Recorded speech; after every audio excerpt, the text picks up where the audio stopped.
हाँ जी दोस्तों, ਅੱਜ ਆਪਣੇ ਕੋਲ ਵੀਰਪਾਲ ਦਾ ਪਾਸਪੋਰਟ ਰਿਸੀਵ ਹੋਇਆ ਸੀ ਤੇ ਆਪਾਂ ਇਹਨਾਂ ਨੂੰ ਵੀਜ਼ਾ ਹੈਂਡਓਵਰ ਕਰਨ ਲੱਗੇ ਆ। ਆਓ ਜਾਣਦੇ ਆ ਆਪਾਂ ਇਹਨਾਂ ਦੀ ਪ੍ਰੋਫਾਈਲ ਬਾਰੇ। ਵੀਰਪਾਲ ਤੁਹਾਡੀ ਕਿੱਥੋਂ ਦੇ ਰਹਿਣ ਵਾਲੇ ਹੋ ਤੁਸੀਂ? मेरा नाम वीरपाल कौर है। मैं बरनाला से बिलोंग कर रही हूँ। ठीक है जी। ਤੇ ਕਿੱਥੋਂ ਤੁਹਾਨੂੰ ਸੀਬਰਡ ਬਾਰੇ ਪਤਾ ਚੱਲਿਆ? मैं ऑनलाइन सोशल मीडिया ਤੇ ਸੀਬਰਡ ਦਾ ਪੋਸਟ ਵਗੈਰਾ ਦੇਖੀਆਂ ਤਾਂ ਮੈਂ ਇੱਥੇ ਵਿਜ਼ਿਟ ਕੀਤਾ। ਆਫਟਰ 3 ਮੰਥ ਪਹਿਲਾਂ ਮੈਂ ਇੱਥੇ ਆਈ ਸੀਗੀ ਔਰ ਮੇਰੀ ਪ੍ਰੋਫਾਈਲ ਸਟਾਰਟ ਕਰੀ ऑल सीबर्ड टीम ने।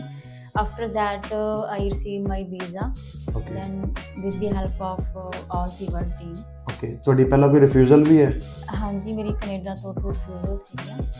ਓਕੇ, ਸੋ ਤੁਸੀਂ ਆਇਲਸ ਜਾਂ ਪੀਟੀ ਕੁਝ ਕੀਤੀ ਹੋਈ ਹੈ? ਨਹੀਂ ਸਰ, ਮੇਰਾ ਵਿਦਆਊਟ ਆਇਲਸ ਸੀਬਰਡ ਟੀਮ ਨੇ ਮੈਨੂੰ UK ਦਾ ਵੀਜ਼ਾ ਲੈ ਕੇ ਦਿੱਤਾ।